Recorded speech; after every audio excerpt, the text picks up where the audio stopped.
Here's an American Family News update for you. I'm Bronson Woodruff. 3 more of the 10 inmates who escaped from a New Orleans jail earlier this month were rearrested Monday in 2 different states. This came after more than a week on the lam, according to authorities. One of the men was arrested in Baton Rouge, Louisiana by local police, and 2 others were arrested in Walker County, Texas by officials there. State police said 2 more inmates are still on the run. No other details are immediately released about Monday's arrests.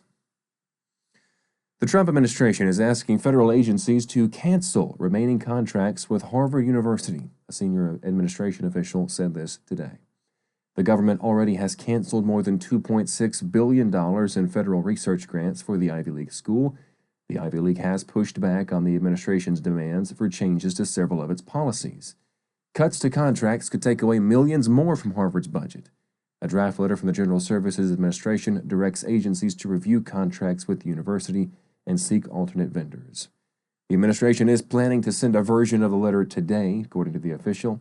That official spoke on the condition of anonymity to describe internal deliberations. The Supreme Court today rejected the appeal of a Massachusetts student who was stopped from wearing a T-shirt to school that said there are only 2 genders. The justices left in place a federal appeals court ruling. That ruling said it would not second-guess the decision of educators in Middleborough, Massachusetts. Their decision was to not allow the T-shirt to be worn in a school environment because of a negative impact on transgender and gender nonconforming students. This happened at John T. Nichols Middle School. Justices Samuel Alito and Clarence Thomas dissented.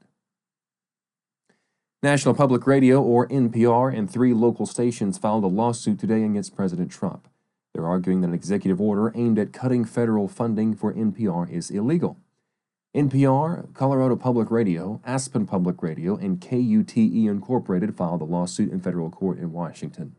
It argues Trump's executive order to slash public subsidies to PBS and NPR violates the First Amendment. Trump issued the executive order earlier this month that instructs the Corporation for Public Broadcasting and other federal agencies, quote, to cease federal funding for NPR and PBS, end quote, and requires that they work to root out indirect sources of public financing for the news organizations. Trump issued the order after alleging there's bias in the broadcasters' reporting. That is a wrap with this AFN News Update. More on the stories you just heard, as well as additional news from a Christian perspective, can be found on our website. That is afn.net, afn.net. Thank you for watching American Family News. I'm Bronson Woodruff.